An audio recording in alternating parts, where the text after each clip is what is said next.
We're already in a pretty insane week, so I thought I'd give you guys a little bit of a midweek update. There were a couple stories I did want to talk about, even though I'm all over the place with prep for Evo and all that. Let's start right off the bat with Kendrick Lamar's response and the rap civil war.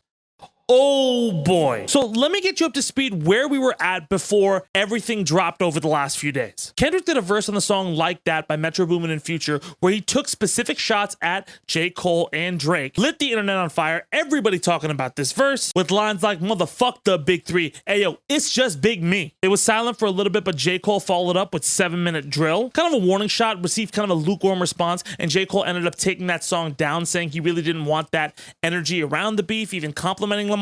An action which J. Cole took a lot of heat for, although there are a lot of people in his camp saying, hey, that was a mature decision. Well, soon after that, Drake dropped his response called Push-Ups, taking shots at Kendrick Lamar's splits on his contract, telling Metro to go shut his hoe ass up and make some drums. Just fucking the best line in that song. An overall pretty strong response aimed at Kendrick Lamar. But wait, then Rick Ross dropped a diss on Drake, and everyone's like, what the fuck is going on? And then about a week later, Drake dropped Tailor-Made Freestyle, in which he uses an AI filter to be Tupac and then Snoop Dogg and then diss Drake in his own voice. A decision which totally shocked the internet, took everybody by storm. A lot of people calling it a misfire, a lot of people calling it a smart chess move. I called it a smart chess move, and I was ultimately kind of wrong because Tupac's estate ended up suing Drake, and it did backfire on him because he ended up having to take the song down. But wait, there's even more. Kanye dropped a remix of Like That, dissing both Drake and J. Cole, sampling some of that new Kanye lyricism, which is terrible. It was a terrible diss track. It was horrible. The J. Cole line was funny, and then he went on a bunch of interviews like, why are you here, dog? You're starting a porn company. Shut up. And then Chris Brown dropped a diss track on Quavo. Everybody's dissing everybody. But listen, everybody's been waiting for one track, and we all know what it is. We all know what it is. And it dropped a few days ago. On Tuesday, Kendrick Lamar just released on his YouTube Euphoria. And oh man, fuck. I obviously can't play any of it because this video will just get fucking copyright struck to hell, and I haven't figured out the magic YouTube trick to react to things. Maybe I should just leave my chair in the shot for a few minutes. But from jump, you know this is going to be different, and it's going to be serious because Kendrick doesn't start off going ham. The track starts off very chill, Kendrick kind of reciting a few slow shots, and then he goes in, and oh man, some of these bars are both complex, where it takes you a second or third listen to get them, and fucking ruthless. Somebody had told me they got you a ring, on God, I'm ready to double the wage. I'd rather do that than let a Canadian make Pac turn in his grave. Oof. Cutthroat business, you got shit twisted. What is it, the braids? That braids line is hot, and I don't see enough people talking about it. And at one point, he says, I love him to death, and in 8 bars, I'll explain that phrase. And then in 8 bars later, he says, I pray they're my real friends. If not, I'm YNW Melly.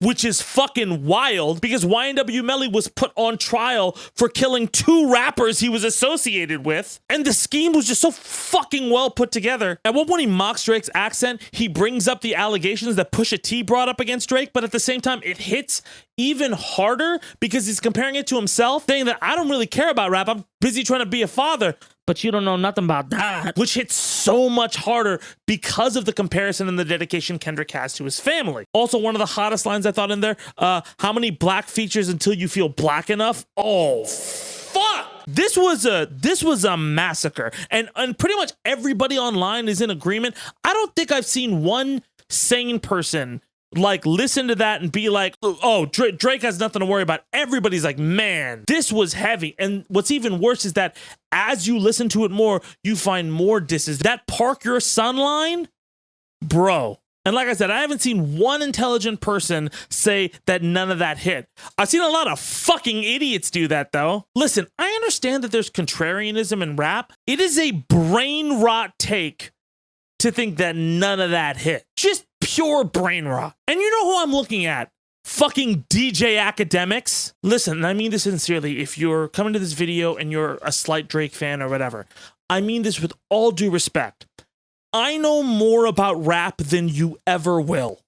Ever. Just, it's not, there's no reality where that will happen. If your idea is that people have said that about Drake before, motherfucker, you know that almost everything Drake said on his record Azalea Banks said fucking 5 or 6 years ago. Hobson dissed Kendrick for being short. Fucking, you know how many people dissed Kendrick for the Taylor Swift feature? And this is coming from someone who gave Drake props on his second diss track too. When everybody else was like, oh, that's a bad decision, I gave him props for the balls to do that. Listen, as much as you want your ex conversations with other fucking dick riders to go on, every chat I have had with other rappers in this industry, almost every one of them is saying the same thing. Drake needs to come back harder because he just got hit bad.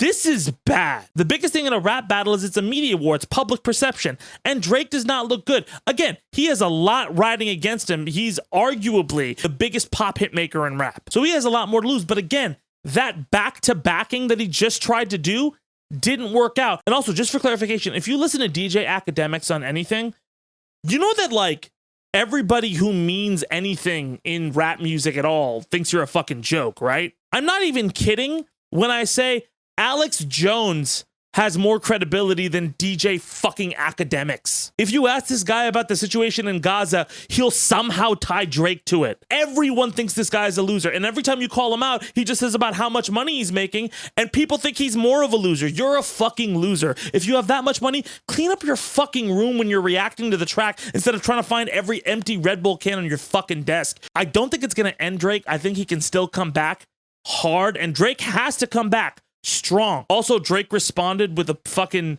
Instagram story, which is, it's not a track, bro. He's got to come in with a fucking devastating track to counter this one. But anyway, I think it's good for the spirit of rap as competition. I don't think people are going to lose work or lose lives over this, but we are going to have a lot more hype shit in the works. If you're not a part of the rap game and you're like worried about all of these artists spitting bars at each other, it's okay. Years down the line, it won't matter. But for right now, it's like two of the best boxers of our generation having one fucking incredible title fight.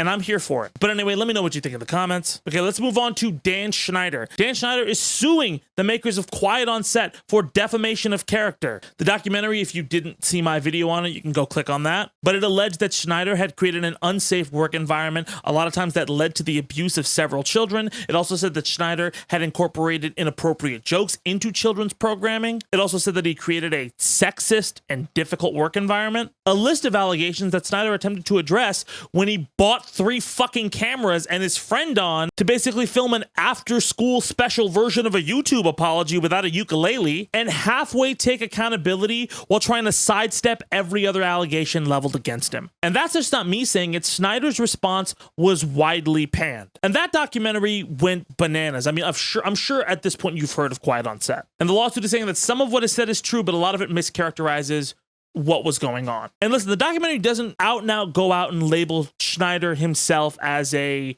groomer and stuff like that, but it does label him as creating an environment that is toxic for children to be working in. It also does give Schneider some credit on coming to the defense of certain actors who were abused on set. But again, ultimately, Schneider has a litany of allegations against him. And also, I will say that Quiet on Set has received a little bit more controversy in the weeks following its initial air, with people like Mark Summers saying that, hey, he was kind of like blindsided by the way that he was included. A lot of people involved and kind of around the production feeling kind of blindsided by some of the things that were said. Not necessarily in the truth-telling part of it, but in the fact that they felt that they were used by the producers for a salacious story. It's not all roses with them, but I will say, Dan, I feel like the shit you're getting is your fault. I'm going to reiterate again, your apology and taking accountability involved your friend throwing softball ass questions at you, trying to shove away allegations and get cover for you for your treatment of actors of color on set. And on top of that, you had a 3-camera fucking setup, Dan.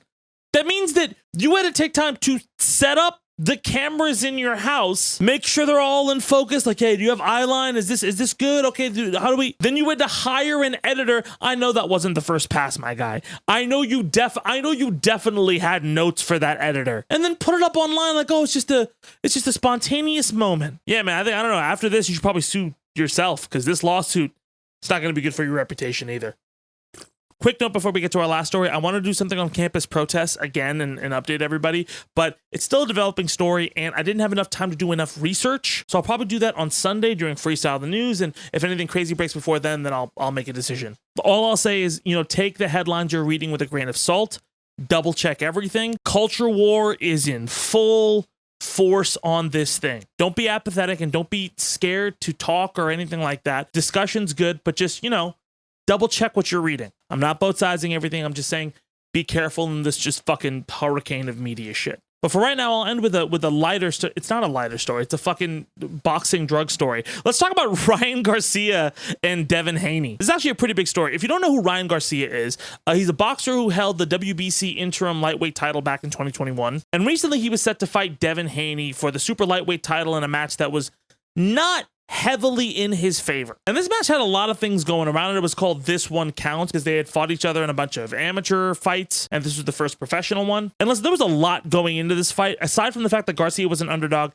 he promised $500,000 per pound that he missed his weight by at weigh-in. And when he showed up to the fight, he was overweight by 3.2 pounds, which meant he was ineligible for any of the purse from this fight. On top of that, he was ineligible to even win the title or win the belt because he was overweight. And nevertheless, Garcia shocked everybody by winning the fight in majority decision. And he had a pretty insane performance. He knocked Haney down in 3 separate rounds. And it was an enormous upset. And everyone's like, holy shit, you can't believe Garcia won. He didn't win the title or the belt, but man, that was fucking crazy. But then the voluntary anti-doping agency found that he tested positive for Osterin, a performance-enhancing drug, the day before his fight and the day of his fight.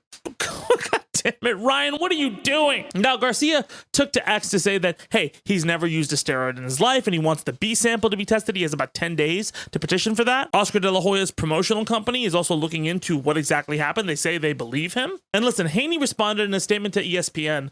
We learned about the situation not too long ago, and it's unfortunate Ryan cheated and disrespected both the fans and the sport of boxing by fighting dirty and breaking positive not once, but twice. Ryan owes the fans an apology, and by his recent tweet, he still thinks this is a joke. We've put our lives on the line to entertain people. You don't play in boxing. Okay, so listen, doping allegations are serious. It's not looking good for Mr. Garcia. If Sample B comes back different, then who knows? But I'll be very honest, man. I love boxing. As somebody who plays fighting games and is in that sphere, I love those kind of contact sports. There is a science to fighting, and I do wish fighters better lives than they end up getting. But I have to say, man, and this is a big thing, the reason MMA is so popular right now and it's so all-encompassing, part of the reason is because boxing can't stop shooting itself in the fucking foot. Whether it's controversial decisions, whether it's fighters not making weight, whether it's fighters cheating. There was just a string of things that happened in boxing over the last decade that are just it makes the sport kind of difficult to interact with for people who are not already into it. I remember when Manny Pacquiao, an incredibly talented boxer and garbage human being senator from the Philippines, you should be fucking ashamed of yourself with the way you treat LGBTQ people, you fucking dickhead. But I do remember one fight where he fucking obviously won, and the Vegas Commission was so fucking tilted against him that they scored it differently. And that's not the only fight that feels weird with the way certain scores come out. And I get it, man. Fighters live hard lives. I understand that Garcia probably had some reasoning for doing what he did. But man, how amazing of a story would it have been if he had made weight, not had any Osterine in his system, and taken that belt? That would have been fucking an amazing story. But again, we'll have to wait and see. Let me know what you think in the comments. Yeah, but man, I hope we live in a world where the biggest boxing match isn't between YouTubers. It's between people who love the sport. But anyway, that's going to do it for today. Thank you guys so much for watching. Again, we'll have more stories on Sunday for Freestyle the News. Go check out my good news short. Anyway, my name is Tabani. Thank you guys so much for watching, and I'll see y'all soon. Let's go!